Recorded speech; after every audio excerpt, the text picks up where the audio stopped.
Yeah, you know what? When you were talking about that, I was thinking about myself. I think I'm the same way too.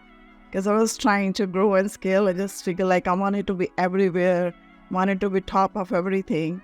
It's very hard to let go. So share with me, how can we do that? Well, it is hard to let go.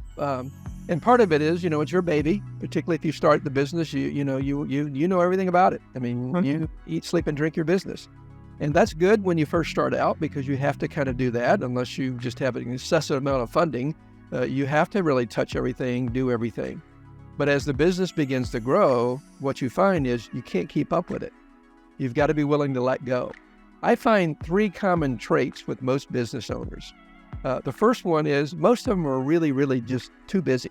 They're doing way, way too many things. When I begin working with business owners, one of the first things I do is I say, do you have an org chart, organizational chart? Some of them do, some of them don't.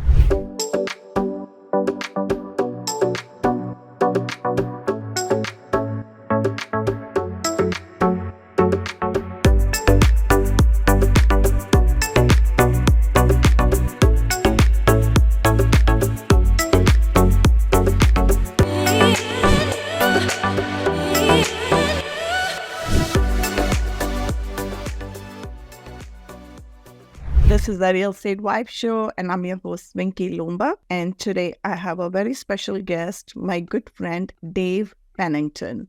Welcome, Dave, to my show. Thank you, Vinki. It's good to be with you. I've looked forward to this for some time now. Yeah, exactly. I know. I was like, there was some glitch and we had to reschedule a couple of times. Thanks for being so flexible. A little bit about Dave. Dave has a Ph.D. and has over 35 years of leadership management experience. Dave has worn many hats from leading schools to corporate boardrooms. Today, we'll uncover the wisdom and insights gained from his diverse career and discover the keys to effective leadership. And our topic of discussion is very interesting: how to grow your business by getting out of the way. So Dave, can you explain the concept? What do you mean by getting out of the way when it comes to business growth, what it entails actually? Well, it's interesting because when you talk to business owners, all of them want to grow. They all want to expand and grow and scale and all of that. And but yet most of them are very, very busy. And the thought of trying to grow, usually for them, it means just adding more to do on their list. And they're already sort of like this. They don't have any space. And so the thought of growing can be overwhelming. And what often they do when you talk with them, they'll talk about maybe their clients. They have a few kind of squirrely clients. They'll talk about their employees, and sometimes they're hard to manage. Inevitably, when I lift the hood and kick the tires, the real problem is not everybody else. The real problem is actually the owner. The owner's trying to hold on to everything, touch everything. And when you do that, what happens is you're the one that gets in the way, that becomes the bottleneck or the ceiling that keeps the company from growing. So you've got to get out of the way. And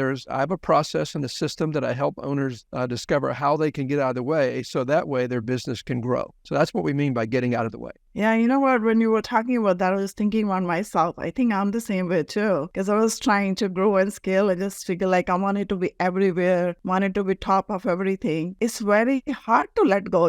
So share with me, how can we do that? Well, it is hard to let go.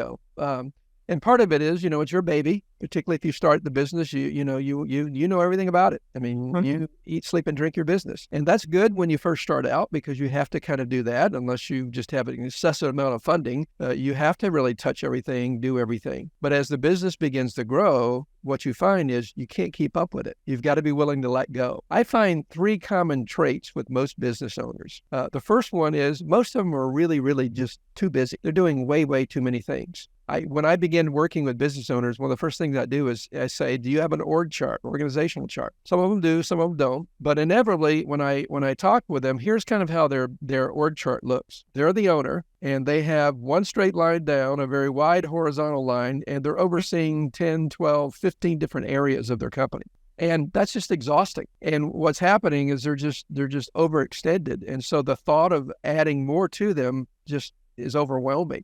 And I try to move them from that kind of org chart to what I call an ideal org chart, which is you have usually 3 to 5, what we'll call direct reports. Kind of run your business, manage your day-to-day world, and you really work with developing them and spreading the load so that way you're not having to touch everything.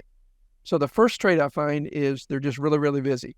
Second trait I find is often they're working in their weaknesses even more than they are their strengths. What I usually say is this: look, everybody's good at something, but no one's good at everything. That's true. So I ask them, what do you like doing and what are you really good at doing? I mean, you're just exceptional at doing. Usually they know, but then when you ask them, well, how much are you doing what you're good at doing? Often they're misaligned. For example, I had a guy I worked with a while back. He was he owned a computer service company. And when I first started talking to him, I said, you kind of have business development or sales and you have operations. Which one are you? He says, oh, I'm sales. And he says, look, I'm not trying to brag, but he went on to say, look, if I get before people, I close like 80% of everybody I talk to. I said, wow, 80% close ratio? I'm impressed. So I said, what about the operational side? He says, no, I'm terrible at it. I just stink. I'm horrible. I said, all right, be honest with me right now in your company. What amount of time, energy, and focus are you putting toward business development or sales versus operational? No, I expected him to tell me he was mostly sales. But what he told me, it was 85% operational and only 15% sales. And I said, wow. I said, you love sales and you're really great at it and you hate operational and you're doing 85% operation. I just paused and I said, how's that working for you? Literally, his head drops. And he says, it's not. Right now, I hate my life. Every day is just stressed out. I just hate getting up. I hate having to run my company. And then I said, look, what would happen if we could find someone who could help run your company and manage the day-to-day operations, at least 80% of it? And we got you out of operations back over into sales, and you were there 80% of the time. What would that do for your company? He kind of smiled and he said, if I did that, he said, I'd double my company in 18 months. Long story made short, that's what happened. He thought because he owned the company, he had to manage the company. That just wasn't what he did well. He did sales really well. So we got him realigned into what he does best and what he loves doing, and his company just began to take off. And then the last one is this. A lot of business owners are what I call coach players. If you've ever played a sport, I'll just use American football. It would be like playing the quarterback on the team and coaching the team simultaneously, which is really hard to do. It's not impossible, but it's really hard to do because as a player, you've got to be focused about what your position is, what you do. As a coach, you've got to look at both offense and defense. You've got to look at the big picture. Most people are kind of switching hats all the time, changing hats all the time. And it's very stressful to do that, and it's very difficult to do it well. So really what I try to do is get the owner really aware of what he's good at or she's good at, get her aligned there, and then I help her build what I call a complementary dream team. And by complementary, I mean you find people who have strengths in areas where you're weak. I usually say it this way. Believe it or not, there are actually people that love doing what you hate doing, and they're really good at it. You need to find those people and get them on your team. I think this is really good strategy. I would say the process, if you follow that, is just more like similar to the corporate world. You're creating little small corporation for yourself, But I love that all those 3 points you said. Too busy for the small business owners, and they are just stressing over their weaknesses more versus their strengths. And also they're the coach players because they think I'm the CEO of the company. I wanted to manage everything. I need to know every nitty-gritty detail, and not having the right people on board. I know that's what is happening. It happened to me too before I hired a bunch of VAs for myself and tried to start delegating. So let's break it down even further. So when you're too busy, the mindset over there, you think you're busy, you wanted to add more people, but at the same time, a lot of people struggle. What should I give it to my VA? Or why should I hire somebody, right? First of all, you have to pay somebody. And then second of all, you have to train somebody because there's no way you can clone yourself or find your exact clone out there, right? And then the thing is, people mostly think, it takes nearly 2 minutes to do it, without realizing that every 2 minutes add to their time and they end up working 10, 12 hours. That is no gain by the end.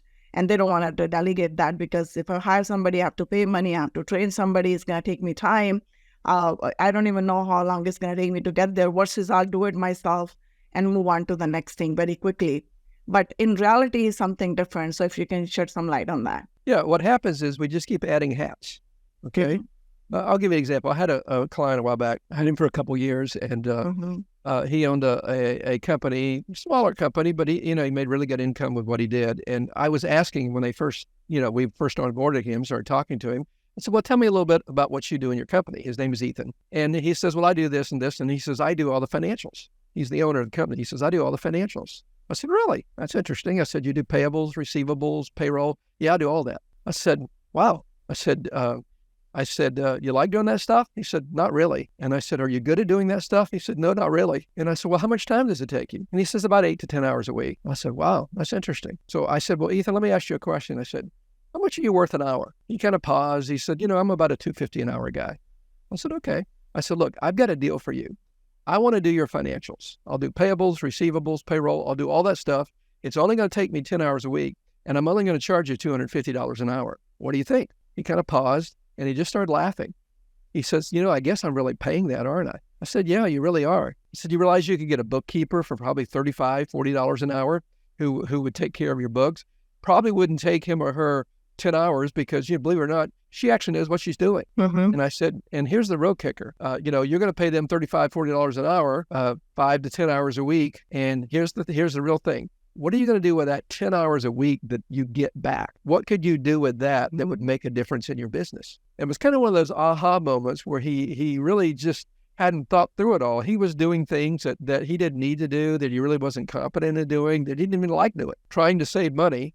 And he was losing opportunity where he could have invested that 10 hours a week in actually building and growing his company and becoming more profitable. And I see this happening all the time. And business owners don't recognize what they're doing. Yeah, because see, that becomes your second nature when you're doing things over and over again over the course of a period. And then you don't even realize that you're doing it. And adding somebody else into the team, that's an even bigger step for people. So if you can share some strategies, how people can identify, okay, this is the work that I'm doing. This is unnecessary, or it's not unnecessary. Actually, it's repetitive and it's taking my time, but it's not adding as much value. It's kind of daily routine work. Then I can hire somebody to do it for me. So what kind of strategies can you use to kind of separate the works? And then you do not kind of identifying, what is beneficial for me or what is not. Sure. Well, I always say this, begin with you. Mm-hmm. Because what you want to do is position yourself in your company where you get the highest ROI. Mm-hmm. Usually the owner is the highest paid person. That's true. And one of the ways I find a lot of this kind of clicks with a lot of people, whatever your hourly rate is, I'll take Ethan, his was $250 an hour, which is a pretty good rate. Okay. So everything you're currently doing, you need to ask yourself, would I pay someone else $250 an hour to do that? Mm-hmm. And if the answer is no, then that's probably one you want to look at giving away, because what's happening is you're working below your pay rate level. You might be putting presentations together or handling scheduling or other things that maybe somebody else could do for a whole lot less money. And that would preserve your time so that you can use the time you have to actually bring in more income, become more profitable, provide more vision, and really direct your company. So I just think kind of stopping and thinking, is this something that really is on the level of who I am and what I do in my company? Kind of second to that is, look, there are certain things you're going to be really good at. If you like doing it and you're really, really good at it and you can do it very quickly and efficiently and effectively, then that's probably one you ought to keep. Mm-hmm. And if it's one that every time you think about doing it, it's like, oh, I got to go do this. Oh, I hate doing that. Oh, just in your spirit, you automatically kind of groan even thinking about doing it. That's very likely one you want to give away. Mm-hmm. Okay. Now it's different for everybody, for each person. Mm-hmm. But the real key, I think, as an owner is position yourself where you bring the highest ROI to company and then farm out everything else that you can, get rid of everything else that you can, because then you can use your time to do what you do best and to actually grow your company and to bring in more income and become more profitable. Yeah, and it's good for scaling too, because your company is growing, getting bigger. You're going to get, better opportunities to scale to get to the next level. And the other, I'm thinking about it, you use another term over here called coach player. So being a CEO of the company, like in my world, in the real estate, a lot of lead operators, they are the founder of their companies or the CEO of the companies. So being a CEO of a company, they wanted to be, well-versed and aware of what's going on in every aspect in the company, and they wanted to touch everything. Isn't that like a CEO's role anyways, Why would you call them a coach player? So if you can share your thoughts on that. Well, here's the thing. As you begin to grow, I'm going to go back to my second little card here. Mm-hmm. All right. The people that are in this role, your go-to people. You can call them your lieutenants, direct reports. It really doesn't matter, VPs, whatever you call them. It doesn't matter about the title. What happens is when you're developing business, you're actually the doer. I mean, you got to do this, and you got to do this, and you got to do this, and you got to do this. Now, as you begin to grow and you bring the right people on your team, you change or should change from being the doer to the developer. Your role shifts from doing everything and making sure everything gets done to now you're going to work really hard to develop these key people so that they're performing at a very high level and they're taking most of the day-to-day off of your platter and freeing you up so that you can focus on what you do best and you can bring the highest value to the company. And that's a really key thing, because if you don't grow with your company, a lot of business owners grow their company, but then once the company reaches a certain level, they stop growing and they become the ceiling. Everything's bumping up against that ceiling. You've got to continue to grow and adapt and change, and your role will change through the years. Okay. Now, kind of connected with that, and this is part of, I think, what you're asking, is you still want to kind of know what's going on. And you need to know what's going on. Kind of the third level of when I work with clients is what I call the optimization level. And there, what becomes important is having solid KPIs, that you have the right metrics to measure them, whether it's lead metrics or lag metrics, probably both. And you have what I'll call a company dashboard so that at any moment you can take a glance and kind of see where things are. And then the other part of that is having a good, what I call communication cadence. And that involves meetings, the right kind of meetings, not a whole bunch of meetings, but the right kind of meetings where you actually are meeting with the key people and you're teaching them, developing them, so that they then will develop the people that are underneath them.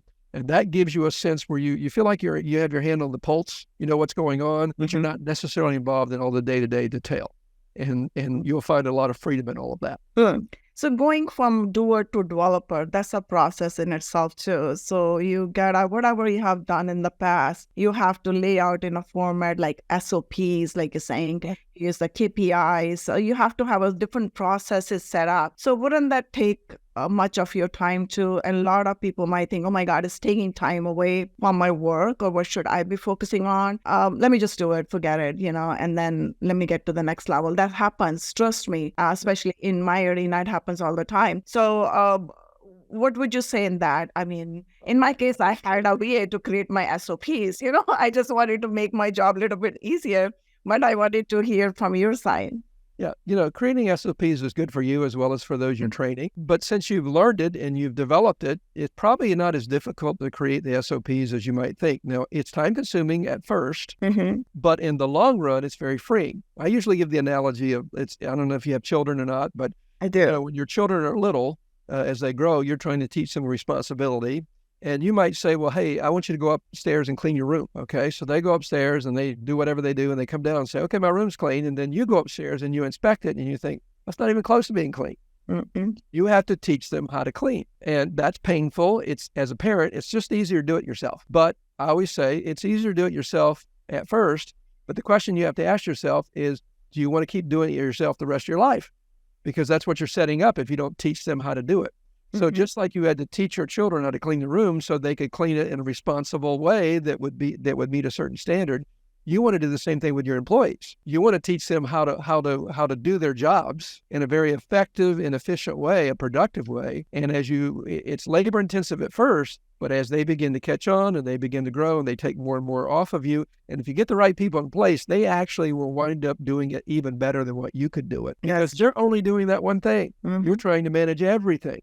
That's true. When you spread yourself wide like that, you can't do it at 100% because you've got other things that you have to do. They are focused in one area, and you will find they do a great job, and they actually even grow and do a better job than you could do because they're just focusing on that one thing. That's true. And plus they bring their own creativity too, because these people, they have their own mind, their different way of working than you. So that adds a little bit flavor of that too. So I find that when I hire somebody, I do not necessarily just say, okay, I just want everything done. This is the way. I tell them I give them the SOP, give them the procedure. That's what I wanted to get it done. But bring your creativity in too, because that adds adds much more flavor and make the task even better. And the other thing you were talking about, the KPIs, and you use the terminology lead and lag method. So let's talk about that too. So if some people are not aware of that, what exactly is it, and how do you set up the KPI metrics? Yeah. I start with KPIs, key performance indicators. Mm-hmm. Then the idea is every job has certain requirements or certain responsibilities, Mm-hmm. and you need to kind of know what you should be tracking. Mm-hmm.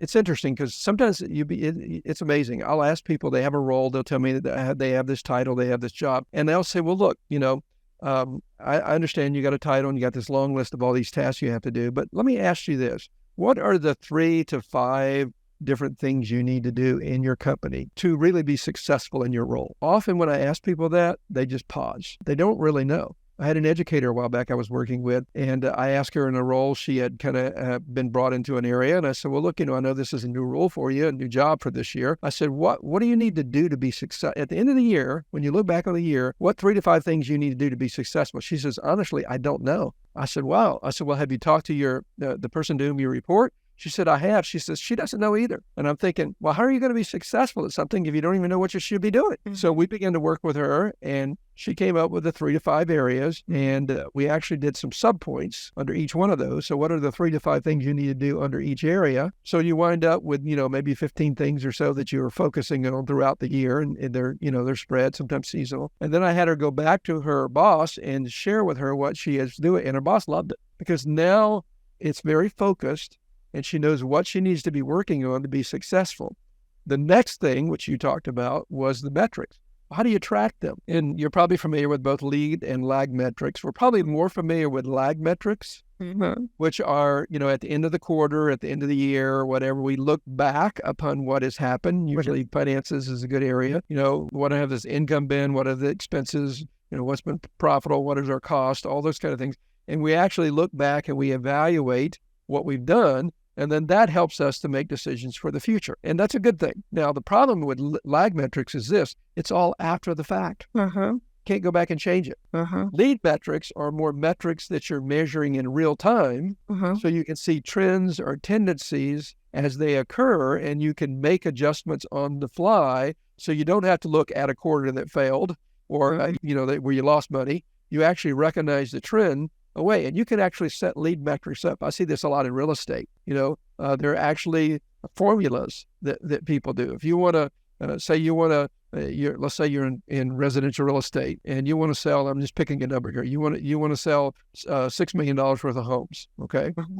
Okay. That's your goal. And the average home is $300,000, probably more than that now, but I'm just using that number. Mm-hmm. You can actually understand, all right, if I'm going to close on $6 million worth of homes, then I probably need a certain amount of contracts that I have established. Mm-hmm. I probably need a few more than I really need to reach that number because not all of them are going to close. Mm-hmm. And then if I'm going to have those contracts, I need to have a working relationship with people that either want to buy or sell. And I probably need X amount of homes to be able to get those X amount of contracts so that I can close. And then I can back into the next thing, which is in order to have those relationships, I probably need to have a broader base. So the idea is you start with the end in mind and you kind of reverse engineer and you understand what your metrics are along the way. And you track those as you're going, and you can tell, look, on the basis of what I'm currently doing, I'm either going to make my goal or I'm not going to make my goal. If I'm not going to make it, then I make my adjustment so that I ultimately reach my goal. That's a quick flyby, but the idea is you want both lag and lead metrics when you're measuring things. Plus that way, your team is kind of working too in line with you. They are not dropping the ball here and there. So other thing is communication is very vital for any kind of environment, whatever business you're on in the whole process. So, but how do leaders effectively communicate with their employees?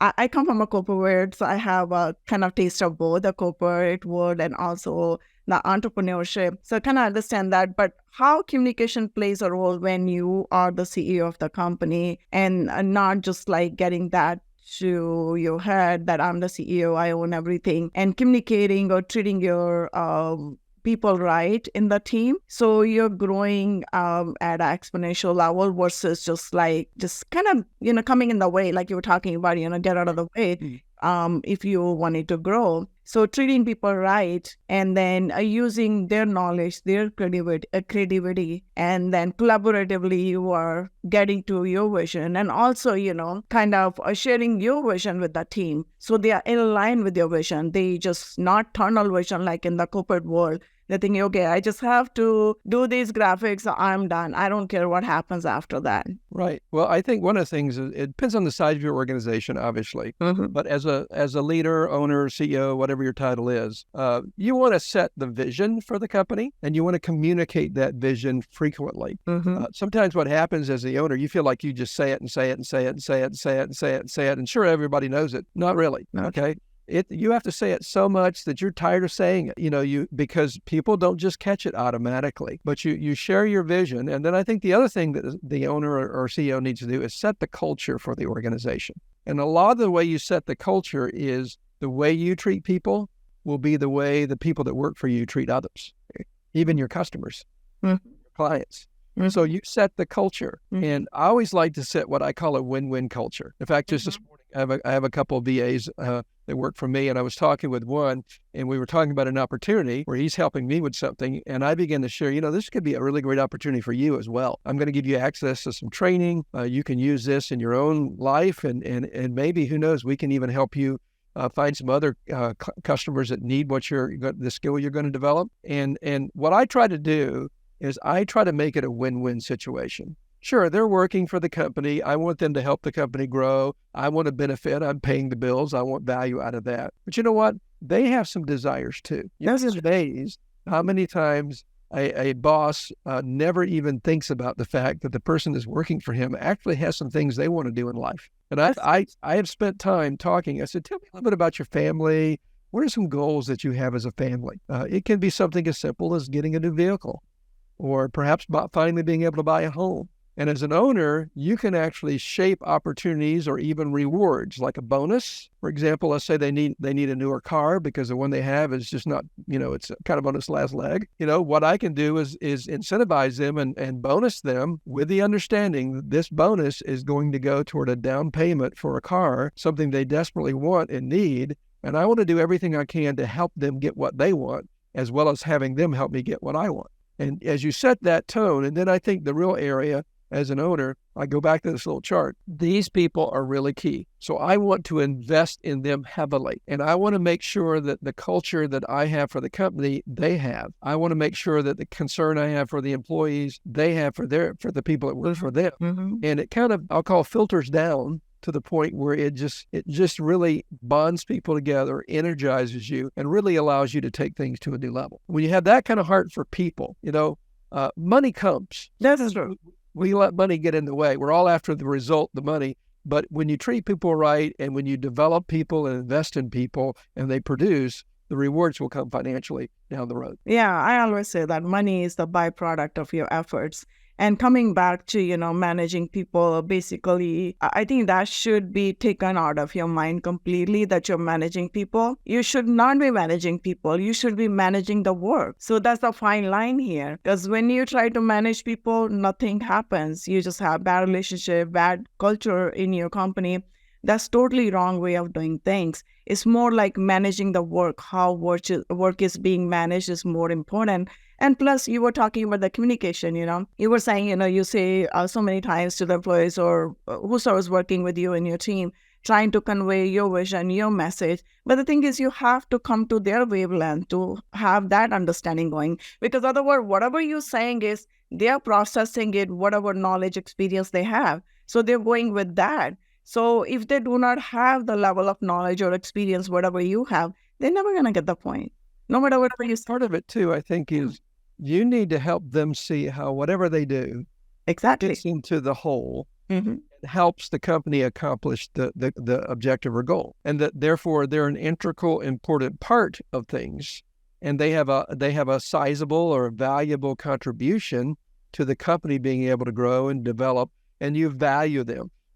Most of the time when people leave a company, they don't leave a company because of money, okay? Now, I realize not everybody pays well, but the bottom line, usually it's not money that causes them to leave. It's either poor management or they don't feel valued, nor do they feel appreciated. Mm-hmm. You don't value your people and appreciate your people, and they're good people and they're capable people, they can easily go somewhere else. That's the wrong approach, to begin with, because they need to be treated, like I say, managed work, not people.